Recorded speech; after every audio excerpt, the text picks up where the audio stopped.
Joaquin Guzman, known as El Chapo, appeals to the United States government to improve her husband's prison conditions. He was held in the most dangerous prison in the United States in 2016, an institution from which no one, and when I say no one, leaves the same person if they leave at all.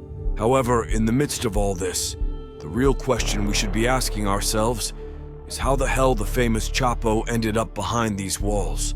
From my point of view, in the 1990s, El Chapo was considered one of the greatest drug trafficking leaders of all time, after Pablo Escobar, of course. He generated $3 billion annually running a narcotics empire in Mexico. Before continuing with the video, don't forget to subscribe if you are truly passionate about crime stories. Without further ado, let's continue with the video.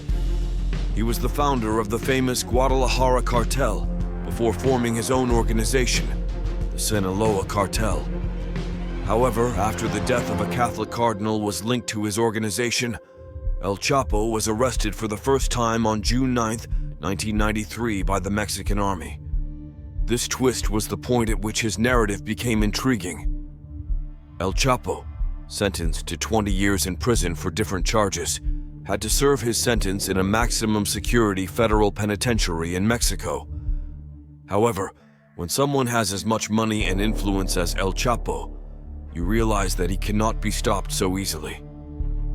In 2001, El Chapo managed to escape from prison with the collaboration of a corrupt prison guard, Francisco El Chito Camperos Rivera, who received a bribe of $2.5 million from Chapo to organize a laundry cart and hide it, allowing its exit from the building. When you think about it, it's not so strange that a regular laundry cart left a maximum security prison without anyone raising an eyebrow. The other part of the story reveals that El Chapo practically had all the prison guards on his payroll, including the director of the facility. To put it mildly, El Chapo had total control over the entire place. After his escape in 2001, the United States became his target. He was indicted in San Diego on U.S. charges of money, laundering and transporting tons of cocaine to California. Accompanied by his Sinaloa lawyer, Humberto Lucha Castro, who was also accused of bribing Mexican officials on behalf of Sinaloa and securing the release of detained cartel members. However, once again, El Chapo was so powerful that he could not be captured easily. By 2011, the Mexican Navy, the DEA, and the United States Marshal Service collaborated to form a triple threat team with a clear objective: capture El Chapo. On February 22, 2014, their mission became a reality after tracking El Chapo's movements through joint intelligence, culminating in his arrest around 6:40 in the morning.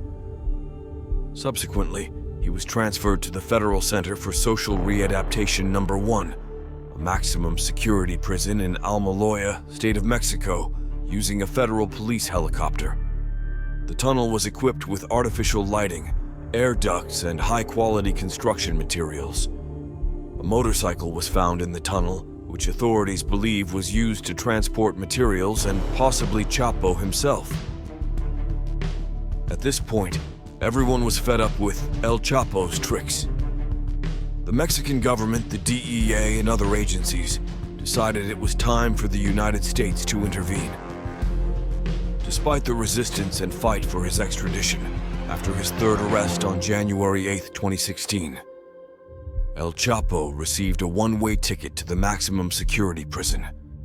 A miniature representation of the underworld marked the beginning of the decline from the moment El Chapo set foot on American soil. You could see the terror in his eyes. With certainty, he knew that this could mean his downfall. He was found guilty on all charges, and the sentence was life in prison plus 30 years, to be served in Colorado, a 37-acre maximum security prison that houses some of the most ruthless criminals of our time.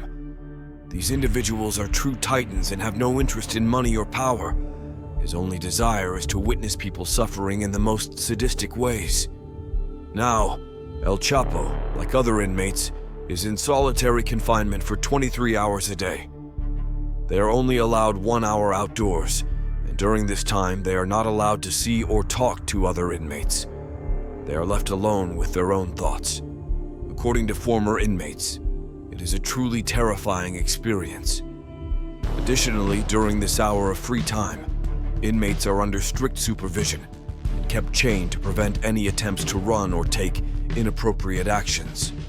Obviously, phones, training equipment, and any object that inmates can transform into weapons are prohibited. They are allowed to read books and watch a tiny black and white television. However, such privileges are only available to those who have exhibited exemplary behavior over time. El Chapo is granted this benefit, although his cell is subjected to constant inspections by the guards, who, according to the inmate's lawyer, do not allow him to rest. The cell is equipped with a desk made entirely of concrete, a self-closing toilet to prevent clogging, a shower with a timer to prevent flooding, and a sink without a faucet. Inmates are allowed to shower 3 times a week, and as an additional security measure, their legs are chained. In El Chapo's room, there is a 4-inch by 4-foot window designed so that his exact location within the complex is unknown. You can only glimpse the sky and the ceiling, making it virtually impossible to plan an escape. To exercise, El Chapo uses a concrete pit that resembles an empty swimming pool and is designed so that he does not know its exact location. The hole is big enough for you to take 10 steps in a straight line or 30 in a circle. Correctional officers deliver the food to the inmate and other inmates in a short 15-minute window, while a prison guard watches from a distance with a loaded rifle. You are allowed to shoot first and ask questions later. Despite all these measures, how can the U.S. government and the Federal Bureau of Prisons be so sure that El Chapo cannot escape from the Supermax? The answer lies in the fact that both the interior and exterior of the prison are security fortresses, the latter with a minefield of motion detection, cameras, and 1,400 remotely controlled steel doors. Officials in the prison's command room monitor inmates 24 hours a day and can activate an emergency button that immediately closes all doors to the facility upon suspicion. Around the prison, there are secret pads and 2-foot lengths of barbed wire, which are patrolled by highly armed officers. Although these precautions are enough to keep the prisoners at bay, security does not end there, as there is a small nearby town called, which houses a division of the 4th Infantry and the Special Forces Group Dies, along with several hundred vehicles of combat and 73 combat helicopters. 2 battalions of soldiers would be required to break El Chapo out of prison, as well as anyone else trying to escape. After witnessing the security of the prison, I believe it is impossible for Chapo to escape, and I am willing to bet on it. The only realistic way out of this place is through a loophole.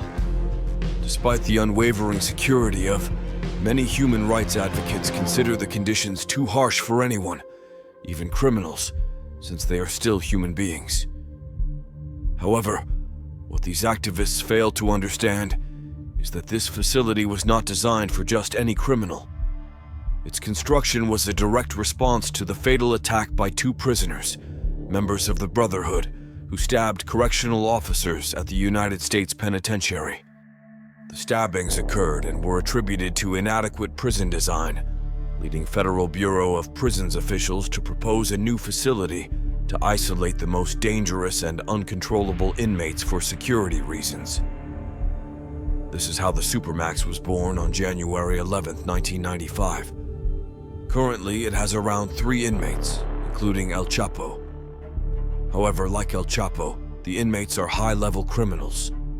On the one hand, there is Ramsey, convicted in 1994 of terrorist conspiracy and other charges related to the 1993 attack on the World Trade Center.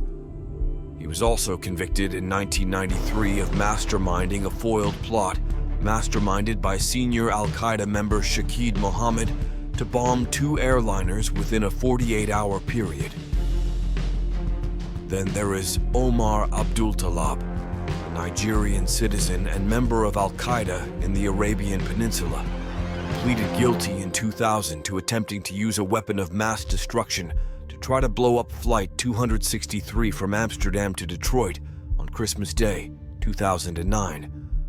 He was nicknamed the Underpants Bomber because the bomb was sewn into his underwear. In addition, there is Chapo's cousin, Alfredo El Mochomo Beltran Leyva.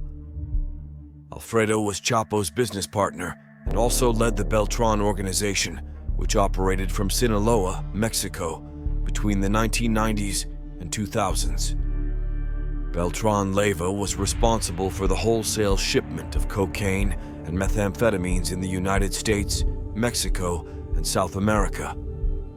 On November 5, 2011, Beltran Leyva was extradited to the United States for at least 27.6 tons of narcotics. On February 23, 2001 and 6, he pleaded guilty to charges of international drug trafficking conspiracy and was sentenced to life imprisonment with a base of 50 years in 2001 and 7.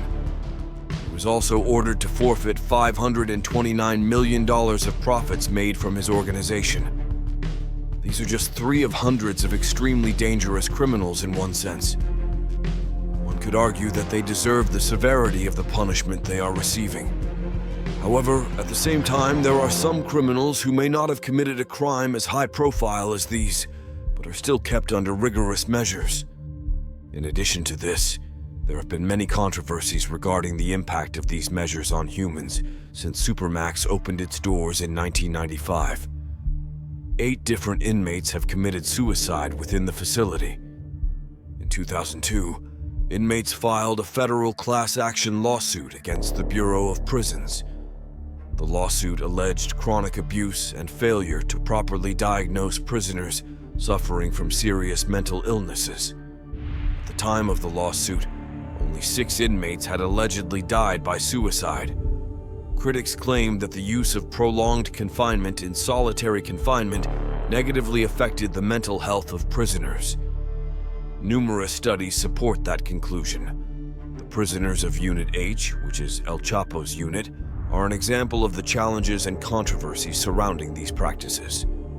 They are subject to special administrative measures that prevent them from communicating with journalists or privately with their own lawyers or family members.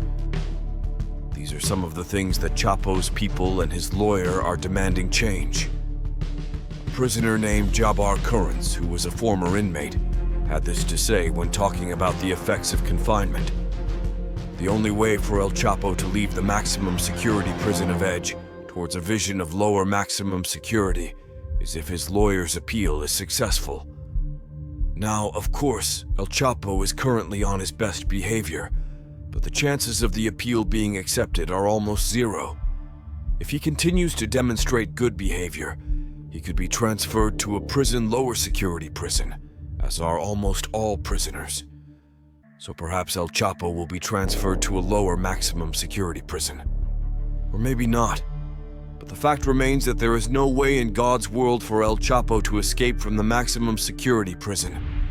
That's all for today. I hope you liked the video. If so, subscribe. See you next time.